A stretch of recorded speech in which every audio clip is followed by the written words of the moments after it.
Please fulfill my dad's show by the siren on Patreon and Patreon.com/Lumpen podcast.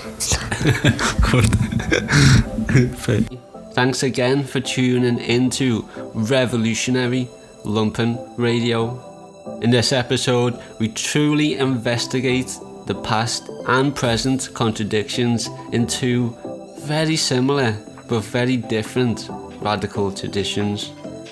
We are joined by our beloved comrade and friend of the pod, who takes a form known as the Ministry of African Propaganda, or Afro Propaganda, on various social networks and media platforms. What is Black Marxism, and how does it differ from white Marxism? Why would some of the most progressive Black radicals create this distinction from our shared struggles? Are they shared struggles at all? Well, rather than asking myself hypothetical questions, we've prevented this beginning of a long body of work as I grow to understand the Black radical tradition, at least as author Cedric Robinson does, as we discuss their book that caused a resurgence in many of the criticisms of a historical materialism that ends at European Anglo borders with no history before white man started pillaging it. Please subscribe on our podcast to get future episodes on whatever podcast player you're listening to, and support us on Patreon at patreon.com/Lumpen podcast. But yeah, I think it'd be really interesting for people who want to, get to know about Marxism beyond Europe, right? Or Marxism beyond the white working class, which really is the struggles of most of mankind. Thanks again for tuning into Revolutionary Lumpen Radio. In this episode, we're joined by a platform I find particularly interesting and extremely resourceful. They host a podcast, a YouTube channel, and produce art over Instagram that include a lot of, mostly non-white radicals. I love what they do, so hopefully we can get into why you should too, as we touch on for the first time the differences between Black and white Marxism with the Ministry of African Propaganda. Thanks very much for coming on the pod. Thanks for having me. I look forward to this. Awesome. So shall I just call you Minister? Yeah, you can call me just ministry. You're trying to get a lot of people on board. I know that sounds a bit weird, I guess, referring to one person as. I mean, I'm totally with you. That's why you're here. I want people to jump on board with you. Again, this is neglected stuff, as I've increasingly found out. Marxism doesn't just include Western bourgeois states, so we should look into how other people are struggling across the world, because we're struggling this global phenomena together by the same goddamn forces. Yeah, 100%. It's an important fight, really, and if we really want to defeat capitalism, which is which has been rather for centuries a global system, and we need a global struggle, right? Like, we need global counter-hegemonic forces. We need to come together and unite our struggles in fighting a worldwide beast. I do find it odd that, there are many Marxists out there today who only want the liberation of Europe, right? Who only want the liberation of England or of the United States or of their particular communities. But in doing so, they're misunderstanding the beast that we're fighting. This isn't the beast that is limited to one country. I wish it was, right? I wish it was, but this is a global beast that we're tackling, isn't it? Yeah, it's a damn shame, and we're privileged to have somebody like yourself on to explain these things in more detail, because, they're extremely complex in a way. As for people not wanting to liberate more than Europe, I'd say that there's many people in Europe or the United States who only want to liberate themselves through one policy, like healthcare, or, just something specific. That's all they want. Never mind, the liberation of them as a people or a nation or anything like that. Yeah, definitely. I just want to add very quickly, like on that topic, healthcare. we hear that a lot in the UK, don't we? Like protect the NHS, or socialists for whom socialism is a better NHS, right? But there's never any concern about the Zimbabwean or Filipino workers who form many of the nurses, right? Many of the nurses working in the NHS. There's never any concern for them, or moreover why they're here, right? Why they've been compelled to leave their countries and travel thousands of miles for better pay, right? For means to just live. I wish there was that concern, but it's good that there are comrades like yourself out there who have that concern and have that interest to go further and to help liberate the world rather than just our local communities. Thank you, comrade, and I'm very concerned. I'm very concerned that people don't appreciate those human beings who are doing incredible work to help other human beings. And this is why we need solidarity, because if you're only listening to Western bourgeois Marxism, then you're missing out on the reality. Yeah, that's spot on. It's exactly that. You're missing out on so many realities, right? Like so many lived worlds. And just to add to that, the fact that racialized struggles aren't recognized because of that fact, right? Because they're non-white. It works in a similar way to how a lot of working class struggles just aren't recognized because they don't have the verbiage or the word salads that we see a lot, right? The word salads that we see a lot on Twitter, at least, and in a lot of contemporary Marxist circles, right? Like, they get that this is a working class struggle. This is a people struggle. This is about the people. This isn't about, gatekeeping in a way, right?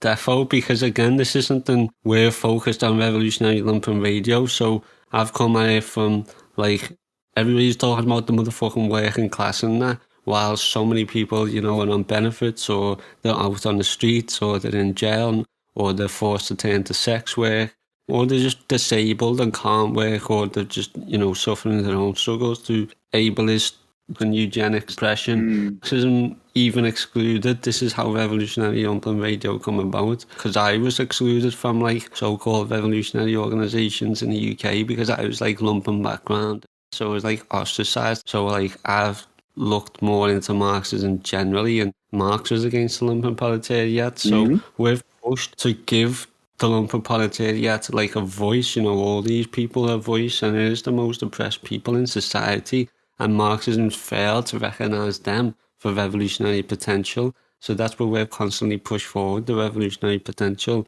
in Marxism within the Lumpen proletariat, while just showing, amazing people today who are struggling and why they're forced to do things that these Marxists look down on with their bourgeois moralities that we're trying to get across to fucking people, because nobody else has told them this shit. So that comes into, again, why we need to support Marxists, overall, and just the people overall, not just working class. I mean, come on, people. Wherever there's the working class, that's where capitalism is. We want to annihilate that contradiction, basically.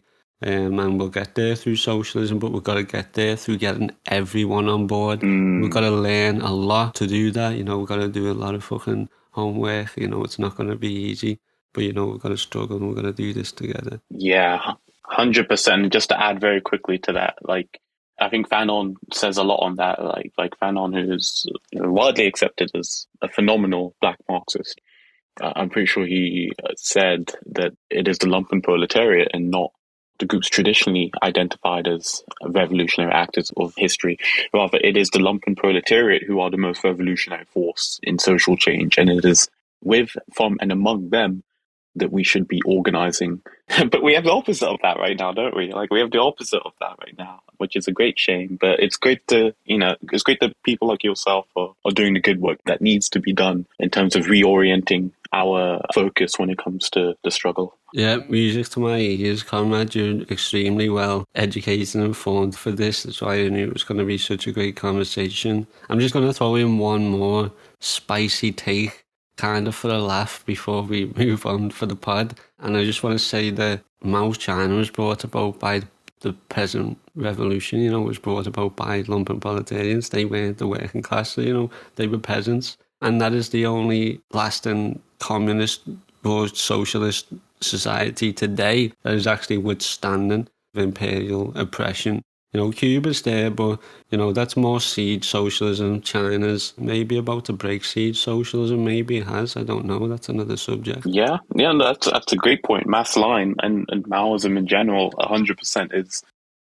Yeah, you're right. Like, look at the result. This is the only close to socialism state left standing in our world today. I just love it. For me, it's just, I just love it. I love it more than, I've got a lot of criticisms of the USSR, particularly its pedagogical approach to informing the masses, right? Like, it's almost like there was an understanding where the masses were like empty vessels who needed to be filled with logic and with understandings that came from the top down, right? That came from the party or the bureaucracy. Whereas in China under Mao, we see the opposite. We see the masses privileged. We see the many. We see the people recognized as the primary drivers in history. And rather than us teaching the masses, the masses teach us, right? Like, this is the basic understanding that we should all, as communists, as real, authentic communists, operate with. We are to be taught by the masses. We are to be trained and to learn and to be organized with, from, and among the masses. And that is the only democratic and authentic form of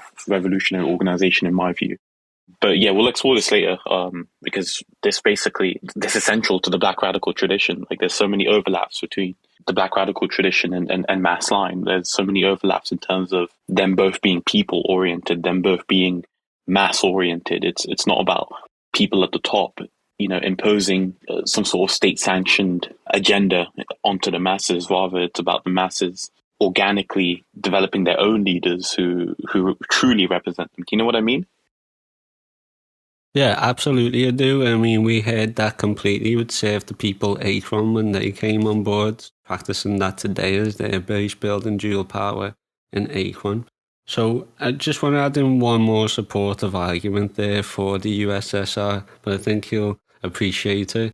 And that is, when we look at this basically great thinkers or whatever, where it's like Marx, Engels, Lenin, Stalin, Mao, that's the order we see them in. So when you talk about the USSR just seeing people as this, need them to be filled, there was like the first genuine approach of like Marxism. So I think Mao has had that, he's looked at them a lot closer and he's learned from them because he's such a great thinker and studies and he's came to better conclusions. So I think that's just progress overall, isn't it? So, and that's going to happen. Nothing's going to be perfect the right way. So all we can do is just get better, and that is a signifier that we can build a society that serves the people better than even China. The progress is to be made. We just got to start again, just combating this cultural hegemony and bourgeois morality. Definitely.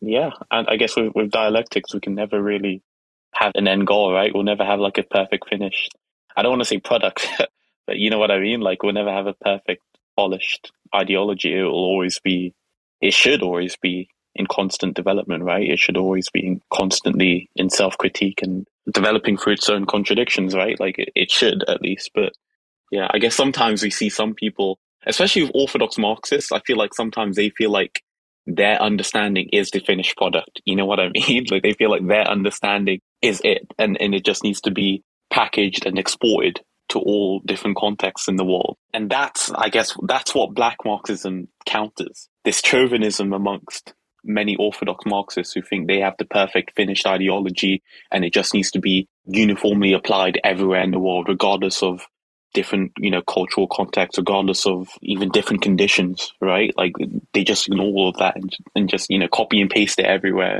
And that's why we've seen that approach to organization, we've seen it fail. It's not been successful. We've seen attempts to do that in the United States with CPUSA. And as a result, they failed to engage with Black Americans, right? They failed to engage their unique condition and the struggles and contradictions that are affecting them. And interestingly, Lenin, he went past that. He went beyond that. I believe he said that Black Americans should be recognized as a nation within a nation. And he even wanted them to be at the revolutionary vanguard. But, as we know of the USSR, it was never just the decision of one person, right? Like, he had a lot of opposing factions that thought otherwise, which is a shame. But yeah. As always, we start off a show with our usual background question to get a sense of like who we're talking to here. So if you could just go into as much detail as you'd be willing to share on your background, politics, or ideological tendency you might have before we jump into the subject matter? That would do a lot to give us context. Yeah, definitely. So my background, I'm a student. I'm doing research on the intellectual formation and development of Black radicals in West Africa. The reason why I chose West Africa is because I'm from West Africa. I was born there, came to Britain when I was 2 and went back when I was 14. My background in terms of going back to West Africa is central to my political ideology, because when I went back, that's when I saw, true poverty, right? Like, our family was always poor in England. We always lived in council housing. We've been evicted like 5-6 times. Without free school meals, I probably wouldn't have had lunch. We've always been poor in England, but when I went to West Africa, then I saw another level of poverty, right? Like, I didn't even realize that existed, right? That level of, yeah. Wow. Yeah. Like that difference. Yeah, definitely. I mean, you see it on TV, right? Like, I feel like people in England, we see it on TV. We're aware of poverty in Africa. We're aware of the starvation, but it doesn't really hit you until you see it in real life. What exactly was you seeing, just so people actually know it's not just a word? Like, what was it? Yeah, I remember outside my house, there was... So basically, I'd always go cycling, riding everywhere, because the internet wasn't great. Being in Burkina Faso, that's where I was first. So the internet wasn't great, so I was just out and about, like cycling, doing what teenagers do, I guess. And outside our house, there was this really poor family with 4 kids, all boys. The youngest couldn't have been older than 10. Sorry, the oldest couldn't have been older than 10. The youngest was about 3 or 4. And they were all working every single day, outside of their house, which is really, their entire house was probably smaller than my room in our council flat, right? It's like, it's not even a house. You wouldn't call it a house. And, all 4 boys are working every single day repairing bikes. So, if you had a hole in your tire, they could fix it. It was 100 francs, West African francs, which I think is like maybe like 20p. I don't know. Francs, are those the same francs that get shipped from France to West Africa? Yeah, exactly. It's controlled. It's a colonial currency that nations like Burkina Faso had to adopt as a precondition for independence. And only until recently, I believe literally a few years ago, they were required to deposit half of their gold reserves in the central bank in Paris. So this is, right? Like, this is a way of economic control. They had political independence, but no economic freedom, because they literally had half of their gold in France. So if they wanted to nationalize any of their industries or parts of their economy, you know what the consequence would have been, right? It was holding their economies hostage. But yeah, if I Google 100 West African francs in pounds, just very quickly, 13 pence. Yeah, so for 13 pence, they would repair the tires of your bicycle or whatever. And again, like, these are children, children, like actual children who should be in school, like children who should be in nursery, children who should not be fucking working. That's the very... So they're not learning how to read or write? No way. Every day they were out there repairing bikes, like every single day. Still doing that. Still probably doing that. And I know that their mother used to sell peanuts on the side. Like, if cars drive by, they could stop on the side of the road and she'd sell them peanuts. But yeah, that's them, that their life pre-decided for them, simply because of the environment that they were born into, a racially colonized country that is still colonized today. And it is their labor that feeds the economy of France and Europe in general, right? Burkina Faso has a lot of multinational firms from France as well as Canada who use that kind of labor. Not those specific kids, but I know that there were kids working in mines, right? Kids working in mines in Burkina Faso today in our world, making profits for these multinational firms headquartered in Paris, headquartered in Toronto, headquartered in, wherever in the global north. And that's really fueled the main thing that I'm focused on in terms of praxis. I'm trying to push for due diligence laws in global supply chains in the global north. So forcing companies that are headquartered in France, Germany, England, America, forcing these companies to make sure that there are no human rights abuses and exploitation in their supply chains and no child slaves. Because those kids who lived outside of my house, they were child slaves, right? The kids who are in mines, they are child slaves too, right? No child can consent to working, let alone working for pennies. just to live, just to starve, just to have food, the basic necessities. And it's a great shame that Europe, the so-called home of civilization, the home of human rights, equality, justice, fairness, all of these things, right, that which Europe loves to boast about. Europe is this home for all of these things, yet its companies do these horrible things abroad, right? Its companies have literal child slaves. Its companies ruthlessly and brutally continue to exploit the global south today.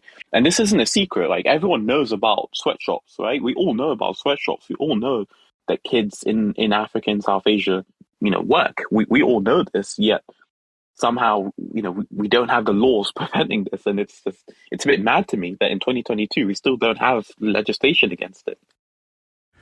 But that expropriation of the third world has been going on for 400 years, brings us to another revelation, namely that the third world is not poor. You don't go to poor countries to make money. There are very few poor countries in this world. Most countries are rich. The Philippines are rich. Brazil is rich. Mexico is rich. Chile is rich. Only the people are poor. But there's billions to be made there, to be carved out and to be taken. There's been billions for 400 years. The capitalist European and North American powers have carved out and taken the timber, the flax, the hemp, the cocoa, the rum, the tin, the copper, the iron, the rubber, the bauxite, the slaves, and the cheap labor. They have taken out of these countries. These countries are not underdeveloped, they're overexploited. It leads us all to the same fucking conclusion time and time again. It's because of racism. They don't care because of racism. They dehumanize these human beings. It's just fucking Africans, you know what I mean? They dehumanize them. And that's how these things go on. That's how genocides take place. That's how it goes on. And that's why we've got to constantly fight racism if we're ever going to fight imperialism. When I say, these bourgeois Marxists, I might slightly be saying he's a fucking racist as well, because you aren't looking at fucking the amazing work that, like, black radicals have done, or listening to them. You're just constantly trying to fucking all intellectually masturbate with each other, and it's disgusting because them fucking kids are out there starving, you know what I mean? And I participate in fucking internationalism where I can, I'll do fucking Palestine action because those weapons are coming from fucking the UK, literally being used and tested on the fucking captive civilian population of Palestine, or to facilitate a fucking genocide and fucking apartheid. So how many Marxists in France are fucking mad that, Franks are going to fucking these colonies? You're spot on with everything that you said there. I think it points to two things. The first thing being that you're right, like, they've accepted that Africans and, South Asians, people who aren't white, are inferior to them, right? They've accepted this, and that's why, they don't care about Palestine, right? That's why they don't care about refugees drowning in the Mediterranean. People accept this. It's you're right. It's accepted. It is something that they don't care to challenge. And it's sad because as Marxists, we should be aware of the base and the superstructure. We should be aware of the fact that bourgeois dictatorship has with it bourgeois cultures, laws, understandings, right? Superstructural understandings that justify bourgeois rule in the base. But instead of understanding that their indifference to African pain and to South Asian exploitation is a part of that superstructure, right? Instead of critically recognizing that, they accept it. And in their solutions, they reproduce it. And I remember having Twitter beef with someone where, I said to them, like, okay, it's cool having a socialist state in Britain. That's what I want too, right? As someone who's got ties to Britain too, I would absolutely love to have socialism here. But how can we justify that if it is built on the exploitation of the global south? If it continues to be maintained by child slaves in the global south? Is this the vision of Marx, right? Is this really the vision of Marx, to have socialist states in Europe underpinned and maintained by child slaves in the global south? Because if that's the Marxist vision, then count me out, right? Because I want none of that. But the truth is, this isn't a Marxist vision, right? Many people who have come after Marx have contributed more to Marxism around the globe than Marx himself, you could argue. One being Mao Zedong in China, right? Ho Chi Minh in Vietnam. We can point to a range of global South or third world Marxists who have done more in reality rather than just in theory for Marxism than any other global North, Western European socialist contemporary or thinkers. So that's what I really want to focus on, I guess, the black Marxist thinkers who have evolved Marxism in a way, right? Who have innovated it and extended it to their unique conditions so that it's truly radical and truly humanist in its end goals. Yeah, excellent. Well said. Just want to give context. I sometimes do this, give like historical context, like how this episode came about. Just because since our last episode with Comrade Jabir, the ghost of George Jackson, like I think that I've really just started to only understand like a fraction of what I need to learn about colonialism and decolonialism in order to support a free humanity.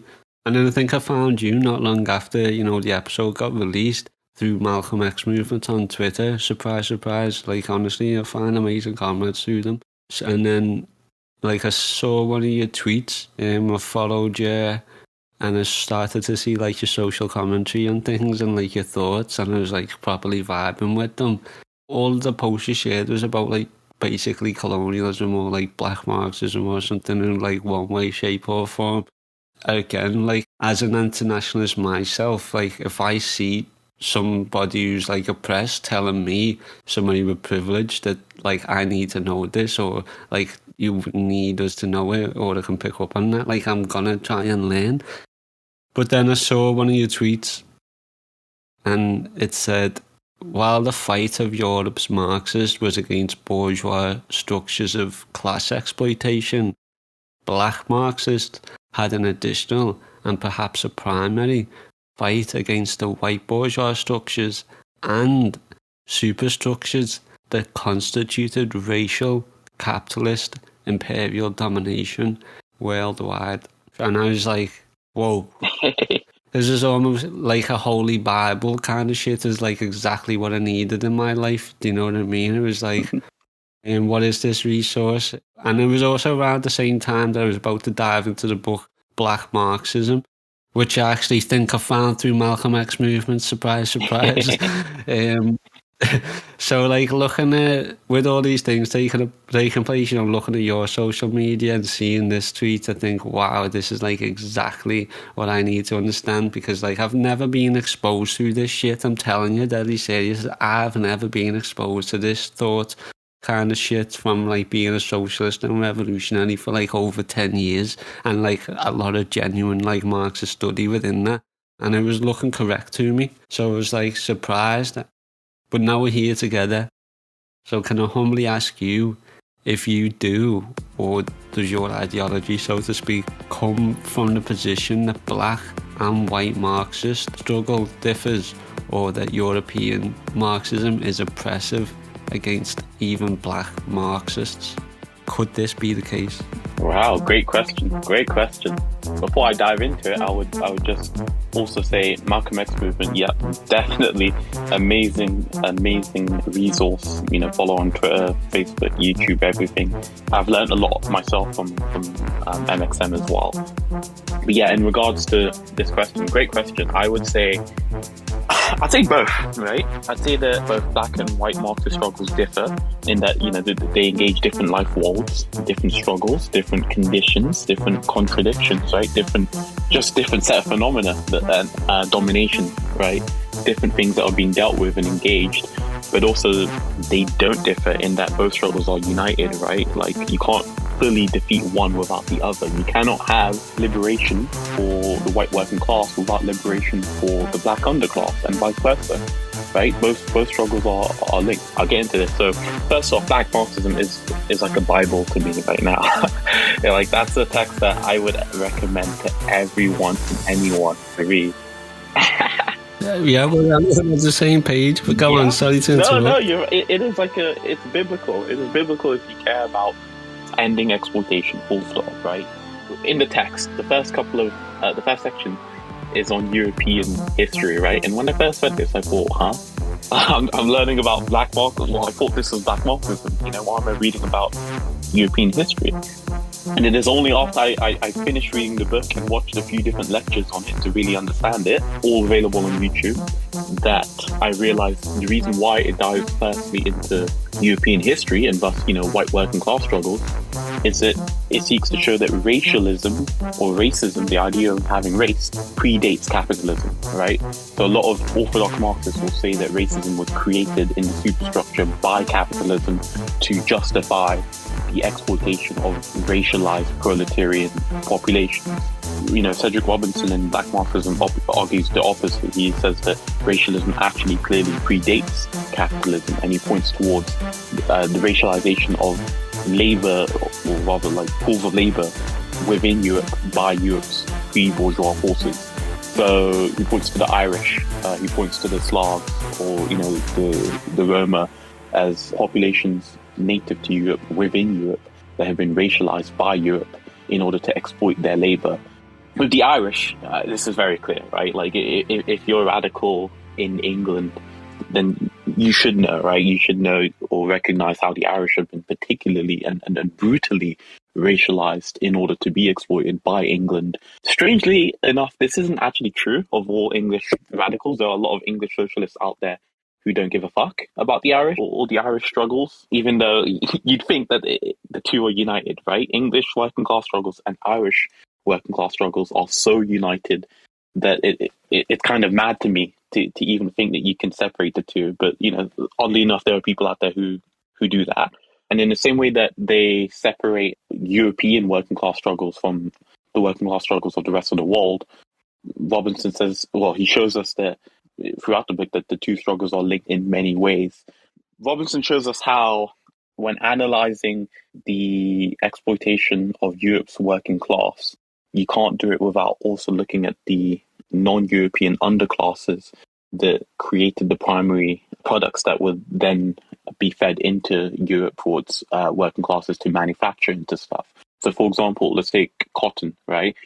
Marx and a lot of Marxian theorists will look at the exploitation of Europe's working class in cotton mills.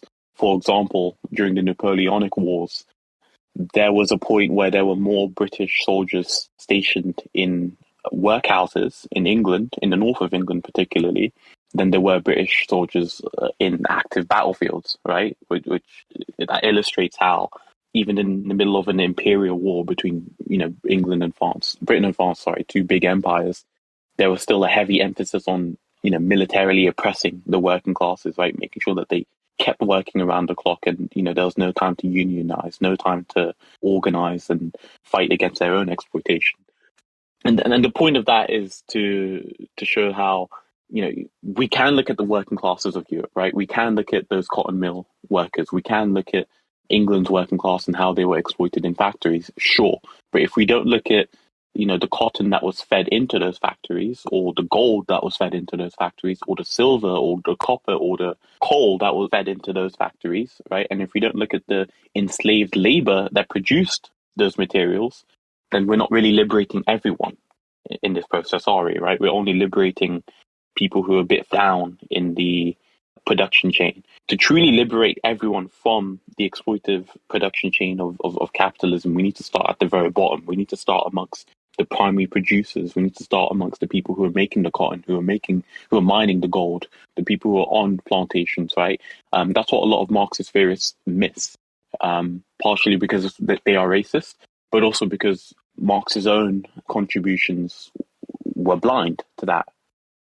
It was blind in that, if you look at Marx's writings on India, for example, Marx justifies colonization in India because it brings Indian society closer to socialism, right? In his eyes. Likewise, Engels in his writings on Algeria uses a lot of just racist descriptions, describing them as savage and backwards. And, both of them, in describing the means of production outside of Europe, vaguely refer to, in Asia, they call it the Asiatic mode of production, which is just, what does that mean, right? Like, this is a vague term that means nothing. It just means it's a bunch of Asians, they're not white, who cares? Yeah, right? And it actually means absolutely nothing.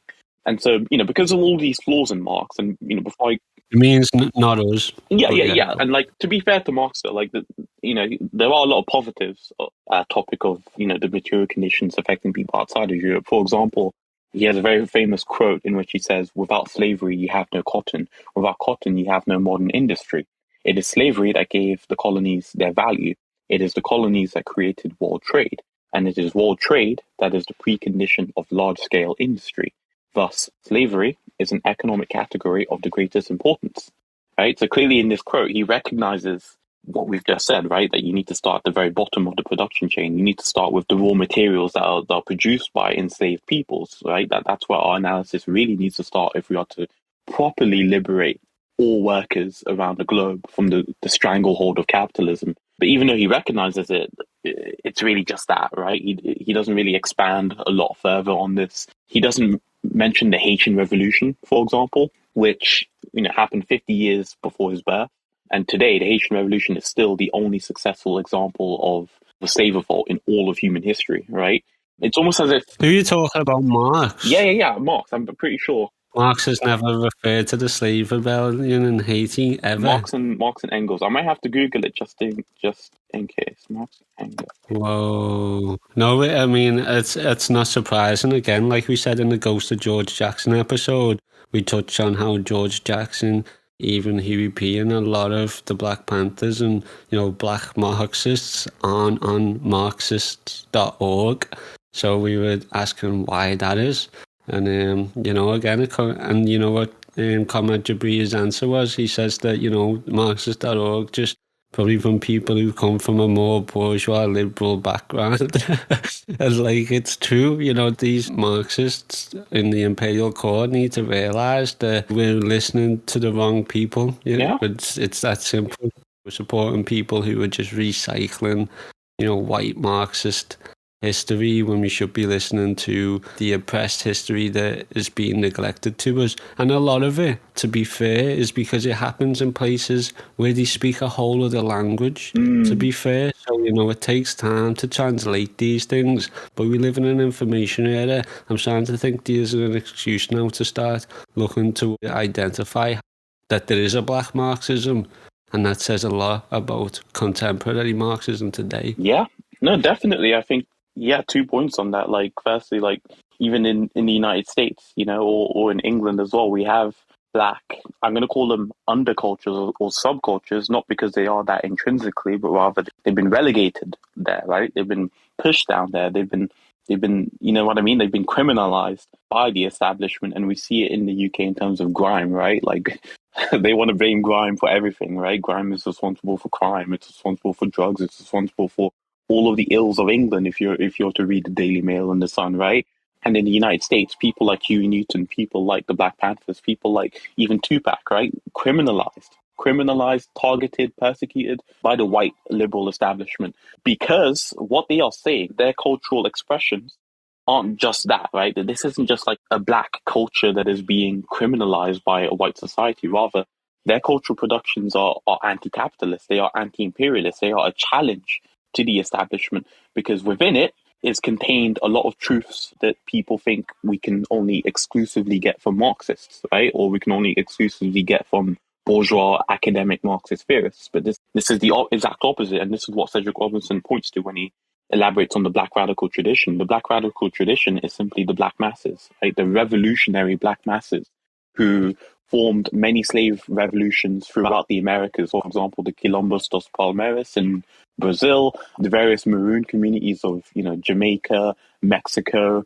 Cuba, various slave rebellions in the United States before the Civil War, such as Nat Turner's rebellion, Denmark Vesey. This is all the black radical tradition, right? Because in all of these examples, they didn't need a trained Marxist professional revolutionary to come and tell them, hey, you're slaves, you should probably, get rid of the chains on the feet. No, they didn't need that. They didn't need a leader. They didn't need some professional petty bourgeois revolutionary to do revolution for them. Rather, they did it themselves, right? Because history is not the result of individuals, right? History is not driven by a battle of ideas, right?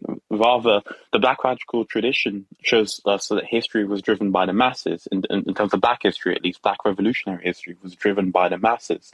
And that was the case in Haiti, right? That was a revolution of the masses. And that's also the case throughout anti-colonial Africa, right? In Guinea-Bissau, in Mozambique, in Angola, in South Africa too, against apartheid, right? Like, they jailed Mandela, they killed Steve Biko, but they couldn't kill the movement because the movement did not require trained professional revolutionaries. It did not require individuals. These were mass movements, mass radical movements standing against racial capitalism. And what he distinguishes as racial capitalism is what we mentioned earlier, right? About how Europe racialized its own communities, how Europe exaggerated the differences within its own internal populations, right? So whether it was a north-south divide or the Irish or the Romani or Jewish people too, right? Europe would exaggerate these differences within its own internal population in order to exclude and exploit them and justify particular social formations. And then once Europe did this, it then exported this to the rest of the world. It exported this through colonialism. It did to the world what it did to itself first. That's the key distinction that he makes with racialism predating capitalism, rather than race being a manufactured product used to justify capitalism. Race predates capitalism. Racial exploitation is what came first, and it developed with and alongside capitalism to become what capitalism is, right? So just to summarize, the point he's making is that capitalism isn't non-racial, right? Capitalism is racial, and it always has been racial. Racial capitalism is what capitalism actually is.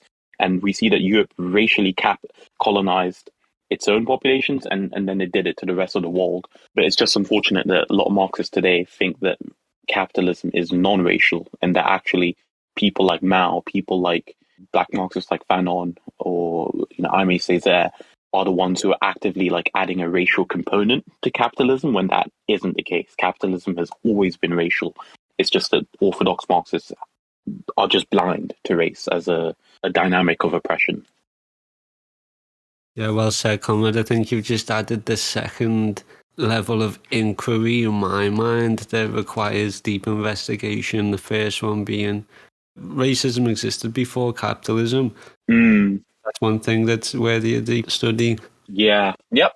Thank you for those contributions. I'm seriously going to take this away. My listeners aren't going to have a choice. They're going to have to listen to more of this from other guests. And once I've read more, I'm going to try and do my best to synthesize these thoughts with people and how I think people should consider, each other in the class struggle. So I'll just ask you a question about black and white Marxism, how they differ presently. But as for the future, would it appear to you that we have to try and blend these lines of thoughts together if white imperial core Marxism has previously failed to synthesize the non-European capitalist struggle? No, it's a good question as well. I think it has to. It has to. The two have to. White Marxists need to stop being white Marxists, and recognize that, right? It's not a battle against capitalism, right? It's a battle against racial capitalism. They have to recognize it if they want to properly defeat it. This is just the truth that they need to come to. Otherwise, it's just going to be failure. I'd point to three things. I'd point to one, Marx was a revolutionary humanist, right? Marx was a revolutionary humanist. Engels was a revolutionary humanist. Lenin was a revolutionary humanist.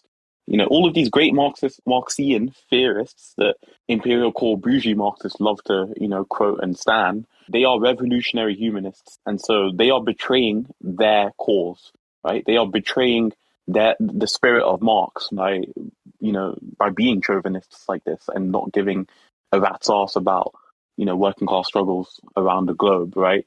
They are betraying that revolutionary humanist ethos. And I feel like a lot of people forget that. We're trying to, as Fanon says, create a new man, right? A new society, new mankind that is free of this parasitic disease that is capitalism and bourgeois exploitation, right? This is our end goal. This is what we want at the end. Societies that are free of exploitation. And it's only rational, right? Marxism itself is a rationalist cause, right? It makes sense to socialize and collectivize the means of production and ensure that the fruits of all of our labor well and truly go towards the many, right? And the needs of the many. And it is through this process that human progress can be, greatly sped up, right? It doesn't make sense to have a world in which, Europe, which is 15% of the global population, right? It doesn't make sense to have this world where 15% of the global population enjoy all the fruits of world labor, right? It makes no sense. It makes no sense to also, and this is where I'll get into the decolonial and post-colonial project. It doesn't make sense to have education centralized in Europe, because that's how things currently are, right? Because of colonialism, because of imperialism, because Europe went out to the rest of the world and imposed its own logics and processes of racialization upon others. It also imposed its own epistemologies and cosmologies, right? It imposed its own ways of being and ways of living and ways of just doing society, right? Ways of having social and economic organization. Europe imposed that upon everywhere in the world. And in doing so, it imposed a system where the energies, it's like the energy of everywhere in the world all get sucked into Europe, or all get sucked up into the imperial core, right? Into the global north. And as a result, this doesn't just happen in terms of money, but also education, right? All the minds of the global south are drained up into the global north. That's why I came to Britain, right? Because my dad, he studied in Senegal and he was able to get a job in Britain. And, you know, when I went back to first Burkina Faso and then Senegal, I noticed that the point of going to school, right, to be successful in school was to be able to go and study at university in Europe. That's how it is in Africa, like in this day. That is what success is deemed from our education systems. And this is bad for obvious reasons, right? It means the best and the brightest. What reasons? Superstructural reasons. As in, like, these countries have not just been literally shaped by colonial powers, right? All of Africa's, not all, but most of Africa's nations don't exist, or they don't exist prior to colonialism. Like Senegal, for example, which is where I'm from, it did not exist until the French came along. So not only have we been literally and structurally shaped by Europe in terms of our countries, its names, its borders, but we've been superstructurally shaped by Europe, right? In regards to French right now is the most spoken language in Senegal, right? In 2022, it's the most spoken language in Mali. It's the official language in Niger. It's the official language in Burkina Faso. It's the language of government, the language of business, the language of education. This does not make sense. That's what's explored in decolonizing the mind, right? The fact that we have to learn these European understandings of language, and of life in general, means that... Or earn 14p a day repairing a fucking tire if you're lucky. Exactly. It's one or the other, right? It's one or the other. You either, do labor-intensive jobs, right? Cutting down trees, repairing tires, farming groundnuts. Again, all of the spoils of this labor-intensive work get transferred to the global north as well, right? Like, a lot of materials cut in the global south are shipped off to the global north. For example, fruit, right? If you go to any shop in the global north, you got bananas, you've got pineapples, you've got mangoes, you've got all of these fruits that aren't grown in the global north because there's just not the climate for it. But the inverse doesn't happen, right? Like, global south countries don't have fruits and produce from the global north that are largely enjoyed by their populations. Sorry, I'm confusing myself here. The point I'm trying to make is that global south nations are not just structurally shaped, but also superstructurally shaped by the global north, to the point where it's not just our money going over to the global north. It's not just our fruits going to the global north. It's our minds too. The best and brightest of our minds are going to the global north. And this does not make sense. It does not make sense to privilege Europe. It does not make sense to privilege that. I'm interrupting again, sorry, but there's a word for this. What is it, like the... Is it brain drain? Brain drain, yeah, that's it. Yeah, and it also stops our own development, right? Because if we don't have our best and brightest, how are we tend to develop as countries? I mean, you see how totalizing the process of colonial exploitation is, right? It's in every facet, every department of life. And there's a quote from Thomas Sankara in which he condemns this. He says that to be successful in African minds is to live like the richest of the Frenchmen, right? And he said that in the 80s, and this is still true today. His country, Burkina Faso, which I lived in, is among the poorest countries in the world. It is, I believe, in the bottom 5 poorest countries in the world. And interestingly, when Thomas Sankara was in power, he managed to get literacy rates. I was just thinking of him, like, literally. Yeah. Oh, he's a legend, man. Like, I love him so much. He's literally one of my heroes. But when he was in power, as you probably already know, like, he increased literacy rates astronomically. He reduced the salary of politicians in line with the national average. He managed to get the country entirely aid independent, right? Like they didn't need a penny of Western aid. It was self-sustaining. There was enough food for everyone. It was so promising until, as you probably already know, he was removed by a French-backed coup and replaced with a neo-colonial dictator, Blaise Compaoré, who ruled for the next 30 years. And what is the result of it, right? What was the result of Blaise Compaoré's French-backed rule? What was the result of capitalism in Burkina Faso? The country being the fifth poorest in the world, right? A place where I walked out of my door and I see kids repairing tires. Like, is this the point? Is this the purpose of capitalism? I'd say that it is in the global south. Like that's exactly what it wants. It wants to suck the life and the soul out of our land, our labor, our mineral wealth, and redirect everything back up to the global north, as it has always done for the past 500 years. And yeah, I guess that just describes the unique struggle that people in the global south are facing, that people in the global north don't always recognize. And I mention this because, again, Europe is only 15% of the world. This system is not going to maintain itself. This will not continue forever, right? This will not continue beyond the next century. Eventually, there will be a revolution. There will be a revolution in Africa. I hope so, inshallah. There will be a revolution in Africa that will undo this wicked system of exploitation. And honestly, right now, Europe has a chance to avoid that by doing the right thing, right? By doing the right thing and by stopping these patterns and relations of exploitation, by putting an end to neocolonialism, by putting an end to the child slaves that it uses. But Europe doesn't care to do that, right? European capitalists won't do that. European liberals don't care about that. And right now, it seems like European Marxists also don't care about this. And yeah, I guess that's why I'm saying that the struggles of white Marxists and black Marxists have to be intertwined, because if we are to reach the end goal of revolutionary humanism, we need everyone to be free and liberated. We need everyone to be beyond these structures of exploitation. Anything else is a betrayal of the spirit of Marx. So beautifully said. I love that, taking the position that anybody not standing for revolutionary humanism is betraying Marx, and Marx obviously saying that communism is the start of human history. I think, just as an observation, which may be funny to people, is I just feel like Marx, through a lot of his earlier life, wrote a lot about the human condition and society and nature and shit. He loved all that, and it just seemed like he got to a point where he realised he had to fucking pay for things to survive, and just fucking wrote about how shit that was ever since. Yeah. So, what about you? What about your work specifically? Does your platform target Marxists or decolonialists, Pan-Africans, black, white people, and why is it important to work that way to you? So it kind of targets all of them, because I guess one thing I'm really privileged is the black radical tradition, because the black radical tradition was behind the end of slavery in America, as well as elsewhere in the New World. The black radical tradition was behind the end of direct colonialism. It was behind the end of apartheid.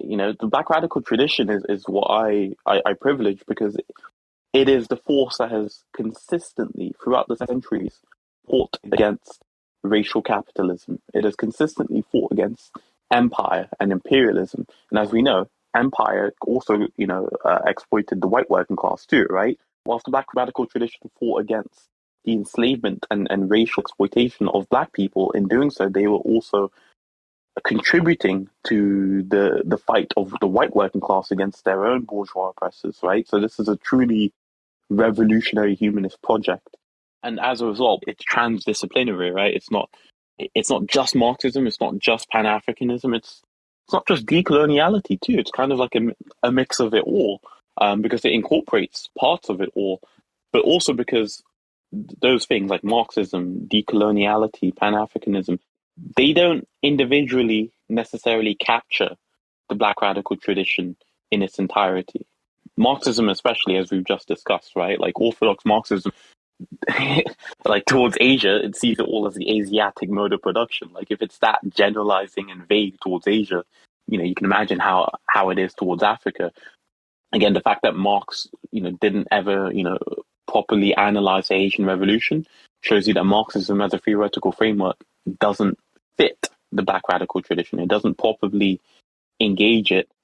And, this isn't unique to the Black radical tradition, right? Like Mao with Mass Line, Mao with his Zuv in general recognized that, Marxism and Leninism had to be tweaked, right? It had to be tweaked. It had to be slightly changed here and there. It had to be adapted, and he innovated it. And the Black radical tradition, or rather, Black Marxism does that with the Black radical tradition, right? It understands it through Marxist frameworks, but also through, decolonial frameworks, making tweaks here and there, right? Like making things fit where they can, but where it can't fit, it looks at something else, like another framework or another understanding or theory or whatever that can perhaps fit better or more efficiently or help us understand something more effectively. And so that's why it's transdisciplinary. It's kind of impossible to use just one school of thought or one theoretical framework to get across that revolutionary humanist message that we want to spread. But yeah, just to summarize, like my work, what I do is, it's basically that. It's transdisciplinary. It's whatever's most relevant to what I'm engaging with.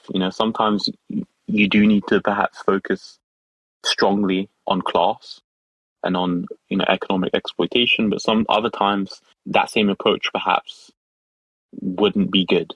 It would serve to obscure more than it would reveal about things, right? And that's why we've got to use everything. We've got to use all of these tools that are at our disposal. We've got to combine things. We've got to mix and match in order to get the most effective result, or to get our message across as best as we can. So that's why I don't use any particular label. But if I had to choose one, then it would probably be Pan-African, because Pan-Africanism has always consistently, been based on the Black radical tradition, and as such, it has always been against racial capitalism, against imperialism, against empire, and that's what I stand for. Thank you very much for that answer, comrade. And yeah, it makes perfect, absolute sense.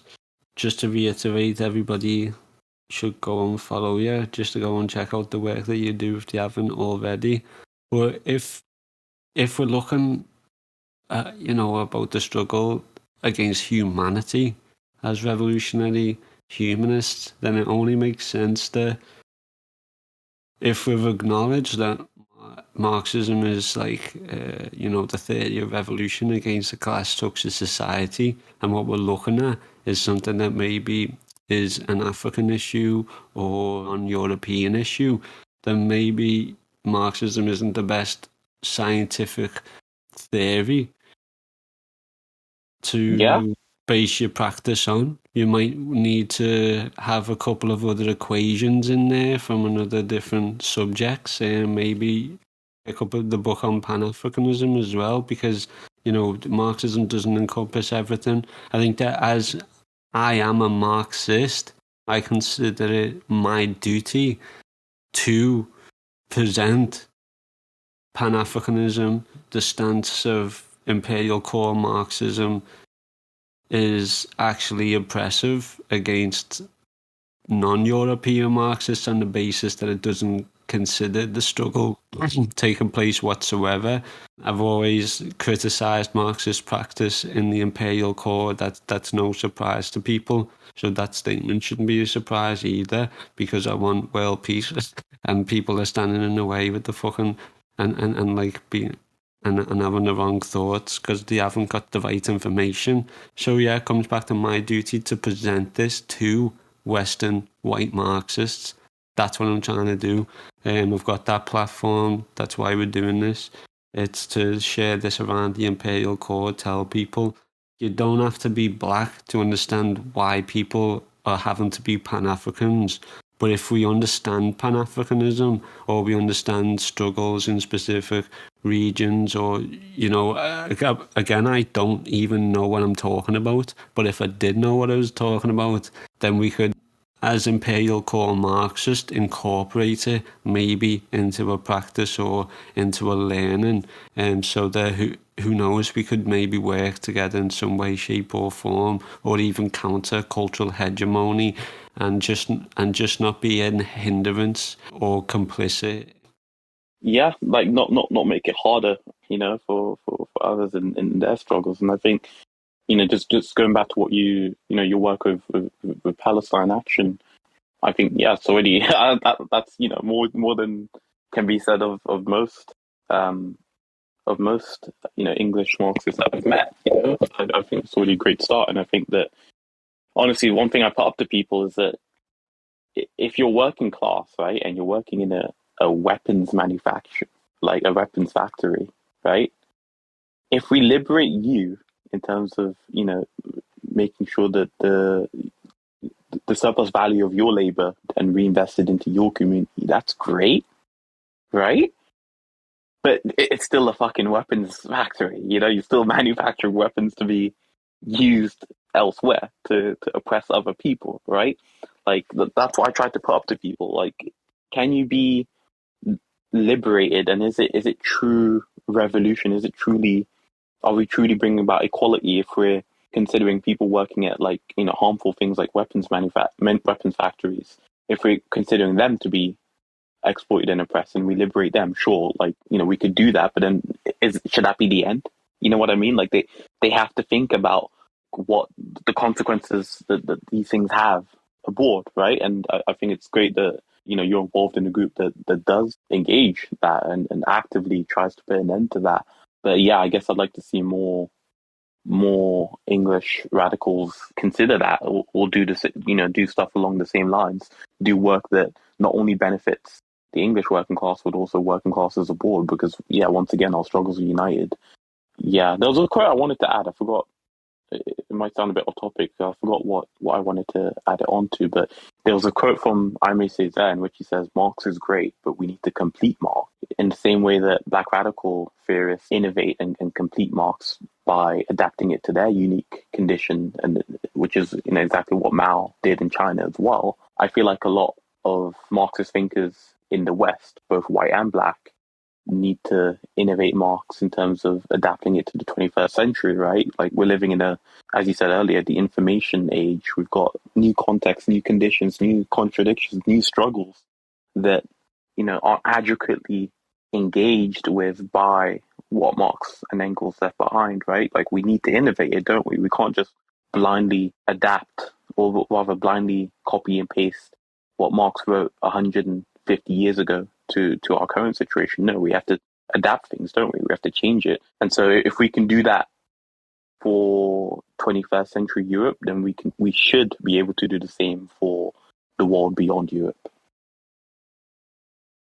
Yeah, absolutely. Thank you for the support on Palestine Action, by the way. And yeah, of course, that just stems from the fact that it's just a bunch of people in Britain who want to end Britain's complicity in supplying Israel with weapons of destruction. It's that simple. So we go out and we smash down fucking weapons factories to fucking pieces. I personally have smashed up fucking drones, stopped them from going out, and inhibited the factory from fucking functioning for 3 weeks. I've got a court hearing coming up for it on the 23rd of September. So we're going to see what happens there. But in any case, this is like nothing but a privilege for me. It's a privilege to say Palestine Action in the same way it's a privilege for me to have grown up with access to drinkable tap water on hand, foods that were available, shelter, not having drones like buzzing overhead that had fucking killed me fucking brothers or me fucking family or neighbours or, people down the streets, because that's how the fucking Palestinians live. It's a privilege to say Palestine Action, and no matter what happens with the court case, it's probably unlikely I'm going to face any jail time, but at the same time, it's a small fucking price to pay for the privilege that I've had. I've got a son there, imagine having Revolutionary Lumpen Radio saying all these things, and then my son grows up, listens to it back, and sees me not even doing anything about it, you know what I mean? I've served the people locally, I want to serve them, I need more support to keep doing it,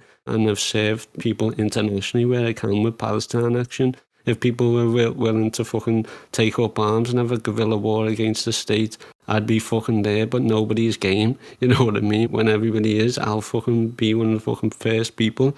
But it doesn't look like it's going to happen anytime soon because people, focusing on petty fucking issues, you know. I mean, I'm not even going to go into it. But yeah, well said, comrade.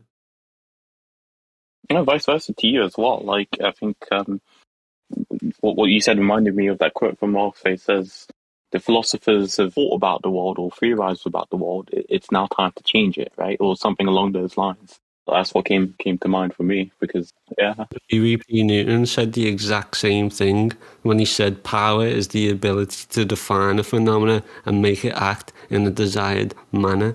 And that's it. We know these things. We know these conditions. We know these theories. We know the nature of the state and fascism and how it operates. And we have the power to change these things. And that means direct action. It means actually fucking doing shit. So if you're not going to do that, support both of us because we're fucking telling everybody else to do that. And the bigger end of a platform we get, the more people we can do to do that. And I'm telling you, we'll fucking change the world with enough people listening because there's enough people just spreading a load of fucking useless bullshit. Definitely. Another quote by Fred Hampton on that, actually. Theory is cool, but theory without practice ain't shit. I feel like that sums up what's just been said. Like, there's no point of us learning and speaking if we're not doing anything about it, right? Like, if we're not changing anything. And at the end of the day, thoughts aren't going to liberate people, are they? Nope. So you can share that meme about all the fucking land being taken out of Africa and Latin America and then a big pile of it ending on the American and European continent, but that doesn't actually combat imperialism. Mm-hmm. So, yeah. As people probably remember, like an hour ago in the past, I mentioned that I saw one of your tweets about the fight of Europe's Marxists against bourgeois structures and class exploitation, and then black Marxist additional struggles against white Marxism in a way. Well, after seeing it, I think I said to you, like, I'm going to start reading black Marxism, and this is interesting. And I think that you said that you actually got that quote from Black Marxism book, which actually was really fucking interesting. So, question from that. As you're reading Black Marxism, could you share with me and our listeners any particular passage or part of that book that stood out to you the most so far and why people should focus on that?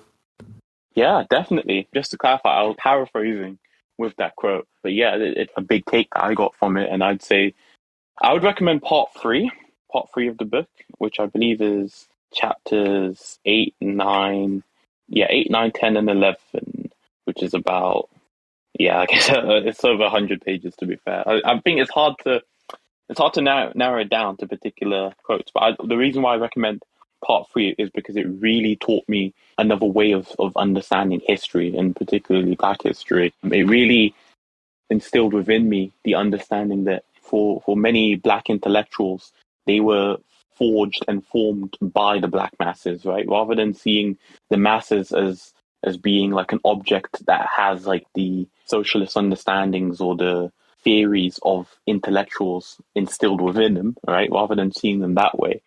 Instead, we should understand, when it comes to Black intellectuals at least, the masses form the intellectuals, the masses teach the intellectuals, the masses create them and shape them, right? And make them. And without the masses, the intellectuals are nothing, right? And he gives us examples of W.E.B. Du Bois in chapter 9, C.L.R. James chapter 10, Richard Wright in chapter 11, just going through their life, their lives and their intellectual formation, right? Like how their opinions developed and changed. And I from my understanding at least, we see that in these Black intellectuals, they all started out as first people who rebelled against the lies of empire, right? The way in which imperialism says that non-white people are backward, savage, subhuman, this and that. We have no history, right? We've heard that a lot. I think Hegel even says that Africa has no history. And Oxford professor of modern history, Hugh Trevor Roper, famously said that, again, Africa has no history. The only history there is the history of Europeans, and the rest is darkness, right? This lie this imperial lie that was created in the superstructure to justify empire and its vile exploitation. This was combated by black intellectuals or black petty bourgeois people like Du Bois and like C.L.R. James, who they learned about these lies in school, and they were like, I guess they realized, like, well, no, it's just not true. Like, black people aren't. We're not fucking savage. We're not dumb. We're not subhuman. We're not backwards. We're not traditional. We're not all of these things. So first they started off by tackling these imperial lies. And then often they saw inadequacies in liberal ideologies that sought to tackle these lies, right? Like, we see that a lot of non-white intellectuals or non-white petty bourgeois people have joined people like the Liberal Democrats. I believe the Liberal Democrats are actually, in the UK, the first political party to have a non-white member, right? So we see that a lot of non-white people will join these liberal sort of, I don't want to say counter-hegemonic, because we know that liberalism is just the nicer side of bourgeois dictatorship, right? But yeah, like, these non-white intellectuals would join these liberal organizations. But then the black intellectuals engaged with by Robertson and black Marxism, they saw that this liberal counter ideology is inefficient and this is also imperialist, right? It changes nothing. And so they would then turn towards Marxism, right? Because Marxism is explicitly, right, anti-bourgeois dictatorship, anti-establishment, anti-this establishment. And that was appealing, right, to these intellectuals. That was appealing to them for obvious reasons. But then over time, they realized that actually the Marxism of Europe is just like the liberalism of Europe, right? It seems to be like this radical alternative option that promises to liberate us and our people, but it isn't. It's just perpetuating it, right? It's just a nicer face to it. And, in the book, there's an example of it, actually, when I forget the exact page. I believe it's towards the end of chapter 8, or maybe end of chapter 9. But end of chapter 8, yeah, they quote, Robinson quotes Aimé Césaire in his 1956 resignation from the French Communist Party.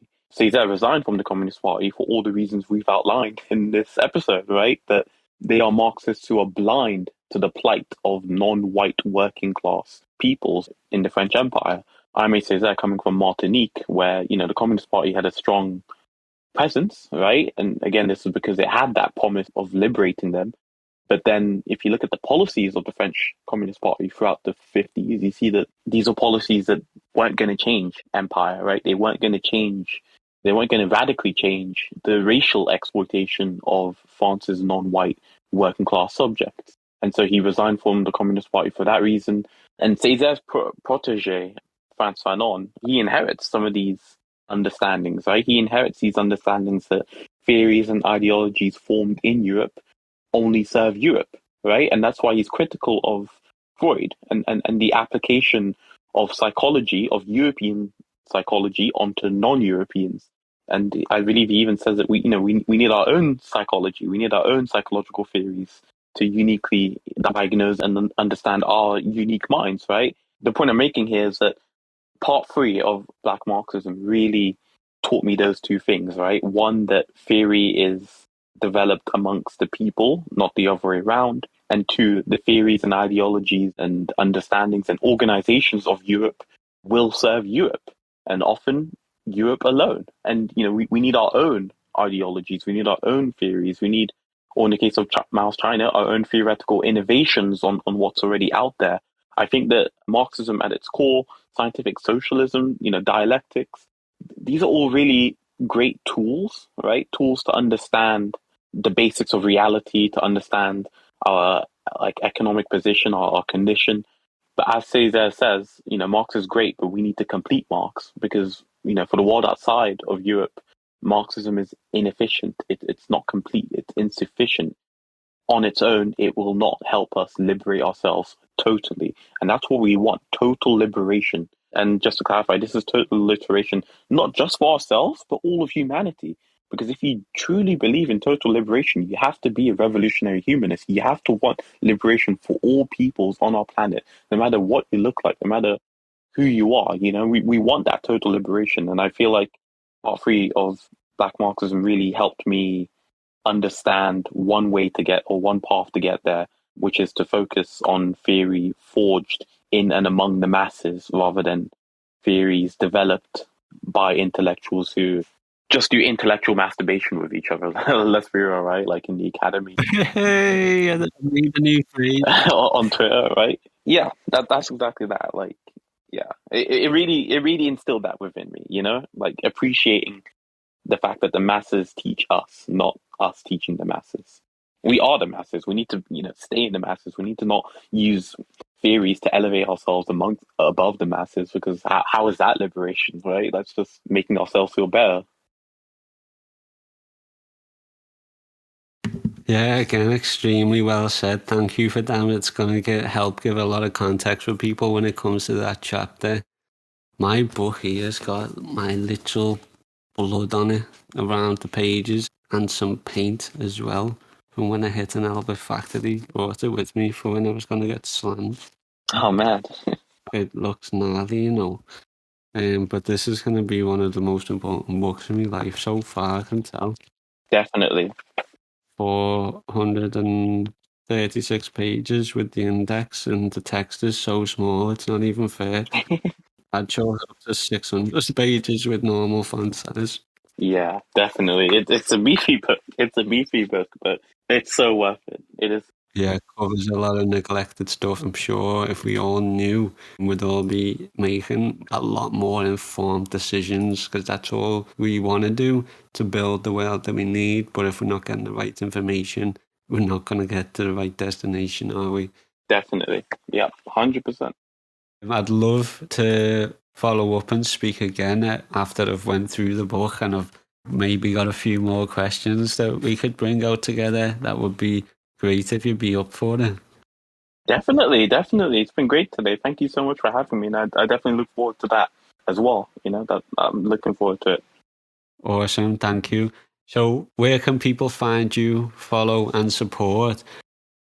I've just fucked it up. Can we get any final thoughts and then plugs here, please? Definitely. So at Afropropaganda is my handle on most social media sites. AFRO and then propaganda, PROPAGANDA. And that's my Twitter, Instagram, YouTube, Facebook, TikTok even, where I just put quotes there with sound, with like the text to speech, just to make it a bit more accessible. And if you go on my Twitter or my Instagram, they have a link tree in my bio, which will link you to every single one of my social media accounts. So that should all be there. If you want to follow the Tory parody account, it's Malachi Deco. That's Deco is spelled DECEAUX. And yeah, that's where you can find me. Awesome, thank you. We'll include your link tree in the show notes, and I do encourage everybody to go and follow and support you in the future and all of your endeavours. So for now and for everybody else, workers and lumpen of the world, unite. Ladies and gentlemen, brothers and sisters, the Black Panther Party very proudly presents your legacy will never be forgotten.